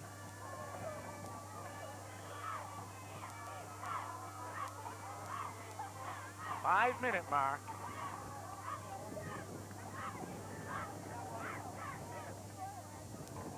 Second down, 8 for the Hilltoppers. Can't wait to see the final stats of this one. Pacheco avoiding a tackle in the backfield and then getting stacked up. Danny Shreve. I'll tell you, Mike Delaney almost made a tackle while crawling after Pacheco. It's a nice effort by number 82. We had both the Shreve boys in on that stop. Danny and Mike were both there. Armin Colombo right there. 4 minutes away from his 200th career victory at Brockton High School. So he had 200. What does this give him total? 200 and Well, we hit 56, I believe. 256 total. I think we'll be at 255 because if Plymouth was the first victory and was 250, this will be their 6th win of the year. So there have been 5 since he hit 250 would give us 255. Nice play by the Boxer defense. Again, Shreve, that's Mike Shreve, getting into the backfield and forcing Durfee into 4th down situation. Again, I'll be going down and talking to the head coach of the Boxers. Very workmanlike effort by Brockton. I guess that's what you can describe it as, a workmanlike effort. Well, we've said it many times in the past, in years past, particularly in the early 80s when there were a lot of the big guns here for Brockton. They were frequently accused by out-of-towners of running up the score. Here's the situation where almost all of the offense has come on the ground, and you can't tell people to fall down. No. You give them the ball, you tell them to run, you tell your blockers to block, and if you hit the end zone, then that's just the way it is. That's how it's got to go. They have not gone to the air and piled up the points. It's just been a mismatch on the field. This is what it comes down to. Jordan able to pick up the 1st down here near midfield. So Durfee keeps this drive alive as they try to break the shutout.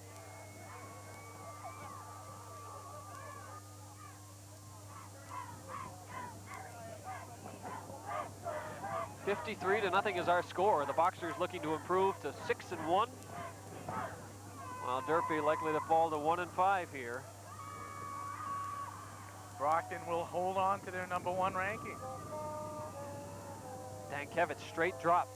The lefty fires near side. Doré gets away from McGuire temporarily, and then McGuire and Montero. Clock will continue to run. Run him down just short of the 1st down marker.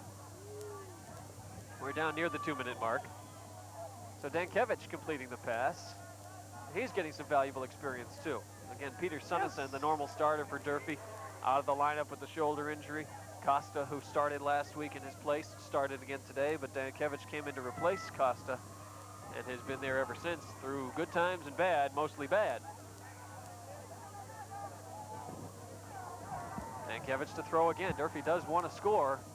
It's Doré, and Doré simply took his eyes off the ball before he got it. That stops the clock with 1:35 to play. And we'll bring up 3rd down and short at the 41 of Brockton.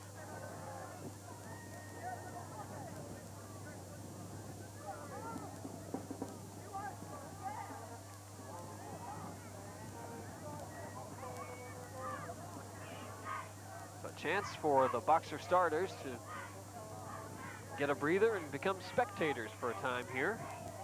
And they've seen their replacements do some excellent work. 1st down carry by Jordan inside the 40 of Brockton. 2 touchdowns scored by the 2nd string. Corey Montero and Tye Houston adding to the touchdown parade today. As virtually everyone's gotten into the act here.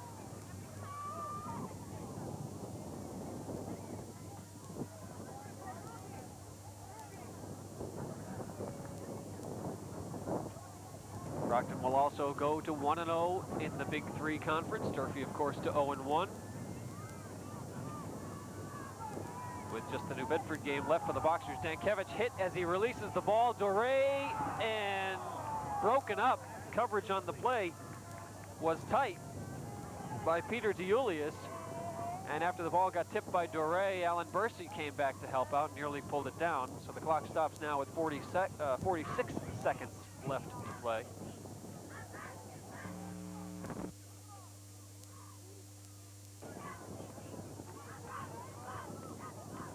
Second down 10 for the Hilltoppers.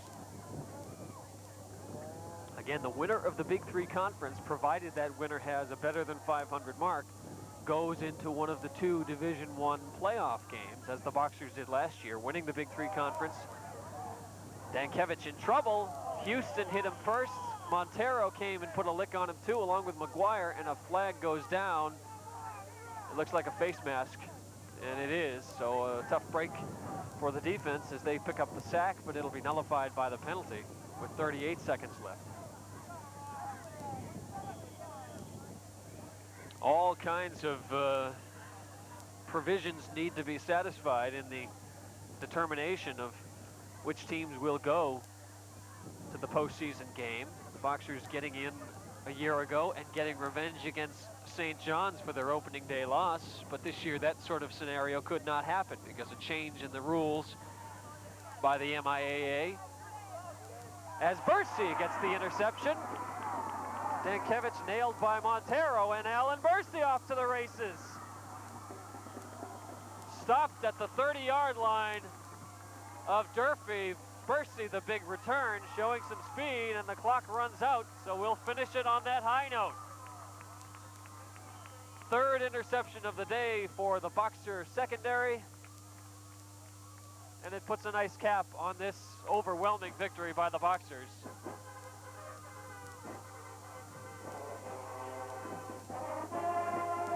Semper and McGuire, the other interceptions. Bursey gets the third as the Boxers dominate in every category. We'll be back to wrap up in just a moment. Steve Valley has made his way down to talk to Armin Colombo.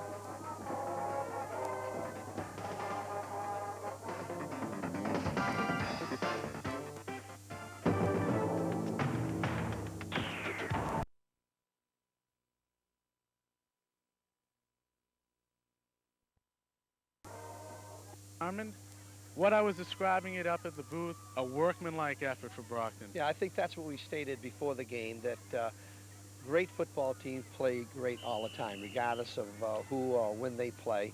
The last 4 games, we had big games, and it was easy to play. It was easy to be up.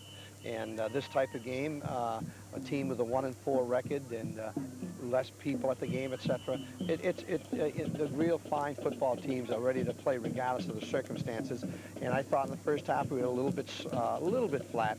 Offensively not, but defensively I thought we were catching a little bit. But the second half I thought they put it all together, and I liked the way we played the second half. Have you ever seen that? It seemed every Lucian Belanger scored on run 1. Bourne, I mean, you had 3 offensive plays in the second half. You had 3 scores. Yeah, it was a situation where I think they were more or less giving up something and trying to stop something else. And it was, you know, I thought that the kids up front did the thing that they've been doing all year long, but just moving people out of the way. And of course the backs, we have excellent backs now, and we're just very pleased with what's going on right now. You know, we started the countdown a few weeks ago. It was your 200th career win at Brockton High School. Congratulations, and I think number 35, your El Capitan, has a ball for you. Here you go, Coach. Another milestone in your great career. I still say your greatest coach ever. Thank you. And I say this guy's the greatest linebacker ever. Not bad. Lucian, He's a back now. He is. Back now. All of a sudden, he's a running back. I talked to the coach earlier in the week, possible letdown. Obviously, you as captain, you got a big part of that. You're not letting these kids take any game, for instance. No, we had a great week of practice. Probably the best week ever in this whole season. And the only thing we put in our mind is no letdown ever. You know, we can't let down. Every team, every game is big. This was one of the biggest ones. All right, congratulations, great job. Armin, number 200. Who knows, maybe you'll be here for 300. Who knows? You never know. All right, Timothy, upstairs to you now.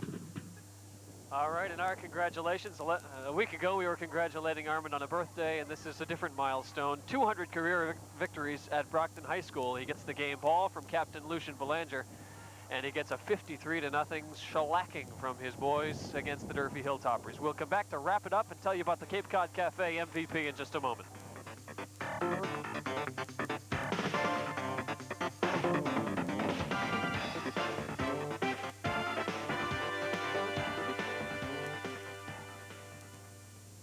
The little things.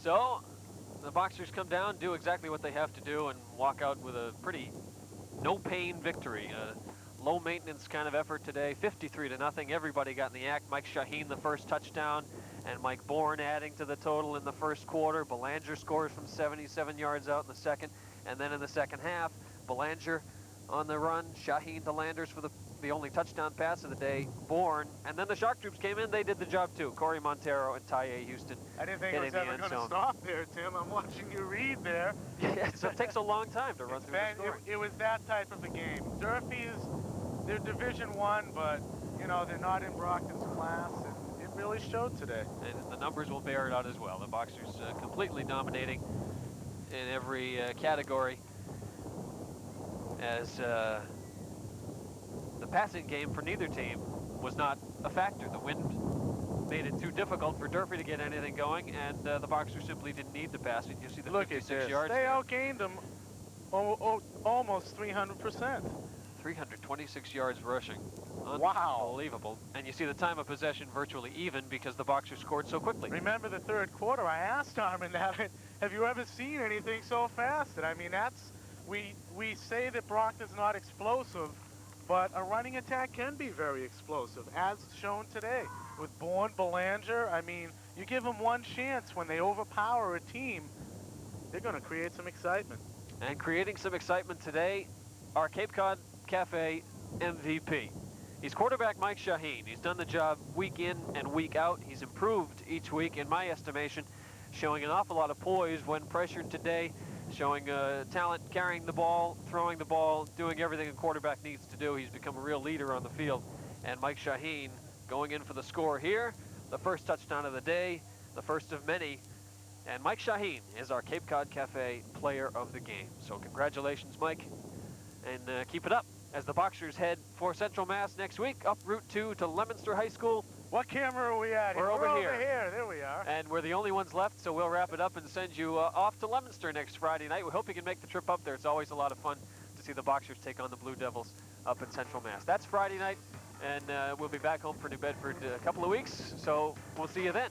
Our final score once again, 53-0. The Boxers on top. For Steve Valley, our director Matt Malone, and the entire crew, thanks for joining us.